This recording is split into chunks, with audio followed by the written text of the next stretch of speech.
Bit erratic this week. This one drops it. Forget ecstasy. Siul, prediksi dan ulasan sepak bola. Orgasmic proportions. Here we come. Kembali lagi di program Siul untuk sore hari ini kawan, dan setelah tadi kita bahas 3 laga big match di Serie A Italia, kemudian juga Premier League Inggris dan La Liga Spanyol, kita akan masuk ke Liga Domestik Bung Dirham Liga 1, dan terima kasih juga yang sudah bergabung ada Aldo di Pesindon. Sore Bung Dirham dan Bung Ozi, belakangan ini kita disuguhkan keputusan wasit Liga 1 yang kontroversi. Iya. Menurut Bung Dirham dan Bung Ozi, gimana nih? Apa harus disekolahkan dulu ke Eropa wasit Liga 1 ini? Atau ex-wasit terbaik dunia dari Italia, Carolina, ini harus diundang ke Indonesia dulu, kasih ilmu buat wasit lokal. Dan kemudian berikutnya ini berkaitan dengan VAR. Soal teknologi kita tertinggal dengan Liga Malaysia. Liga Malaysia ternyata sudah pakai VAR, Ya, Bung Dirham. bukan hanya Malaysia, Vietnam, Thailand sudah pakai dari 2019. Dari Itu 2 tahun yang mereka lalu. Sudah 2 tahun yang lalu udah pakai itu. Nah, kita kalau belum pakai berarti kita tertinggal gitu. Padahal liga kita paling rame daripada liga 2-3 Vietnam. negara itu. Sehingga dengan adanya VAR kualitas perwasitan itu lebih terbantu gitu kan. Menjadi hal-hal yang kontroversi kemarin seperti Persebaya melawan Persela Lamongan yang Iya. golnya aneh, tidak terus ada tidak handsball tapi dianggap handsball di kotak penalti. Dengan adanya VAR, bantuan teknologi mengurangi, menurut saya sebenarnya adanya mafia wasit. Ya, karena apa? Itu jelas VAR ada. Kalau wasit tidak mau kompromi dengan tim VAR-nya, berarti ada apa dengan wasit itu gitu kan. Itu justru adanya VAR itu mengurangi kecurangan-kecurangan. Karena saya lihat gini, beberapa waktu lalu Polri giat menangkapi pelaku-pelaku mafia wasit ya. Iya. Tapi dalam beberapa hari ketika kompetisi sudah mulai, itu seperti melempem gitu kan. Ada apa gitu kan. Maksudnya sudah sampai sejauh mana. Kemudian kaitannya dengan persoalan-persoalan itu, bagaimana peran komisi disiplin? Iya. Ya, jangan main sidang-sidang terus gitu kan. Tapi kita ini semua masyarakat sepak bola Indonesia itu butuh action, keputusannya apa gitu kan. Terhadap wasit itu keputusannya apa gitu kan. Kita bisa untuk saat ini misalnya SDM wasitnya. Kalau saya lihat SDM wasitnya sudah banyak yang berlisensi AFC ya bahkan. Tapi persoalannya adalah manusianya, bukan hanya sekedar lisensi. Kembali ke SDM-nya ya. SDM bagaimana supaya mereka bukan hanya sebagai, ada pengamat sepak bola menyatakan jangan hanya sebagai pesuruh, tetapi tunjukkan independensi kinerjanya. Karena apa? Wasit itu kunci. Kalau wasit sudah bobrok, maka kompetisinya pasti bobrok. Dengan bobroknya kompetisi, sulit akan melahirkan sulit melahirkan tim nasional yang baik gitu.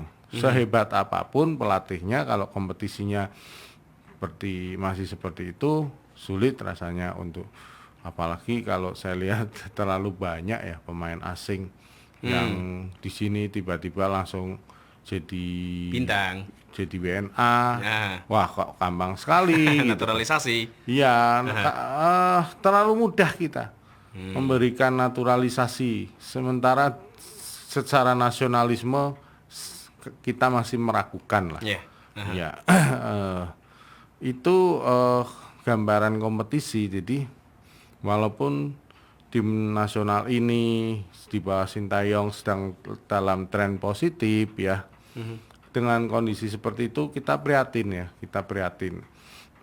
dengan adanya malah justru saya lihat di Liga 2 malah justru sebaliknya ya, malah bagus ya. Artinya persaingan itu sudah kemudian di Liga 2 sementara malah belum ada persoalan seperti di Liga 1, malah Liga 1-nya yang masih bermasalah gitu. Bisa dibilang Dengan Liga 2 ini wasit, kelasnya ya. lebih tinggi Bukan ya. Kalau masalah kita lihat tinggi, ya. integritasnya lah.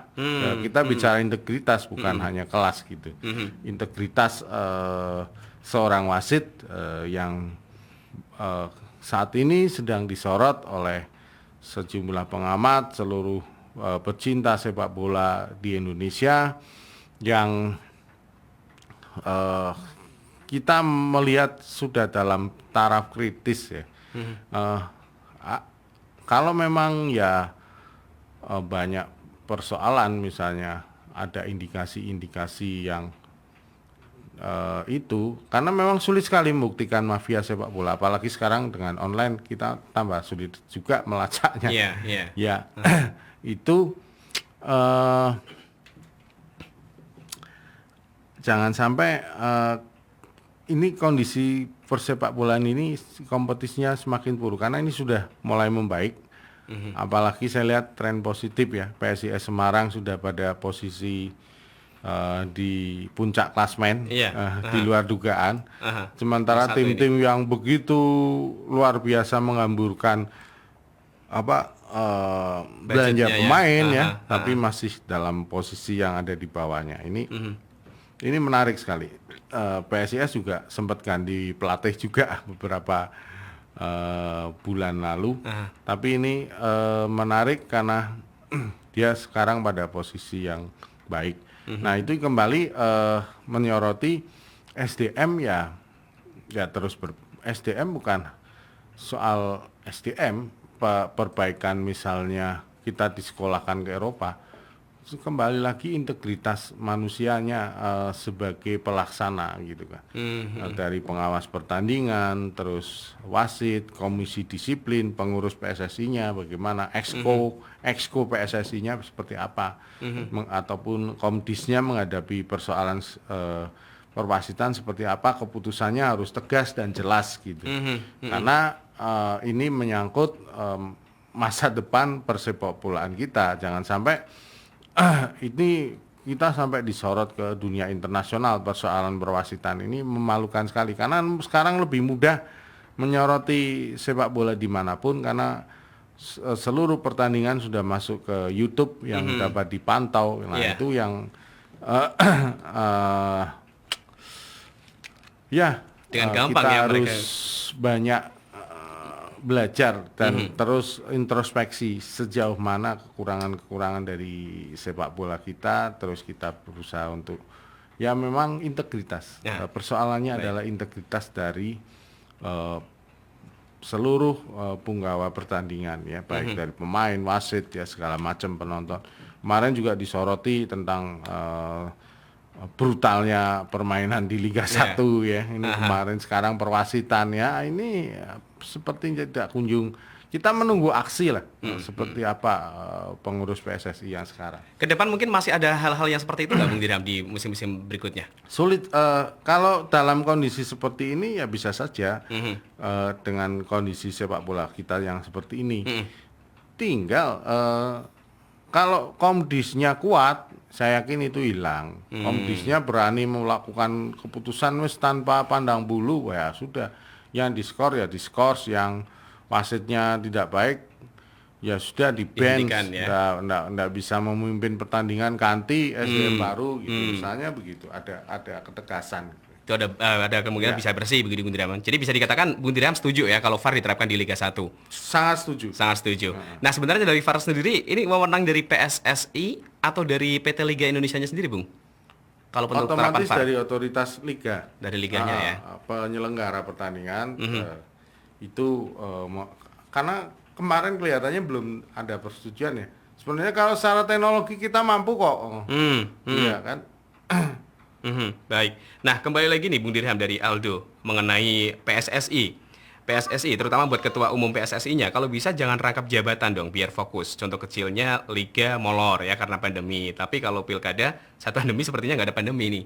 Nah, seperti halnya juga untuk ini Bung Dirham ya, Liga 3 yang seharusnya dijadwalkan tanggal 24 besok harus diundur juga ke 31. Nah, itulah salah satu sulitnya mengatur jadwal pertandingan. Tiba-tiba satu klub yang tidak jelas masuk ke divisi 2 itu sudah menurut saya repot. Ini keteledoran dari siapa kalau menurut Bung Ya, Dirham? menurut saya pengurus PSSI dong. Dari PSSI-nya ya. Baik. Yang terakhir Bung Dirham sebelum kita tutup untuk acara sore hari ini, mungkin ada yang ditambahkan, silakan. Ya, kita harus berkaca kepada dulu kita pengen jadi sepak bola profesional yang seperti apa, kita belum bisa kok.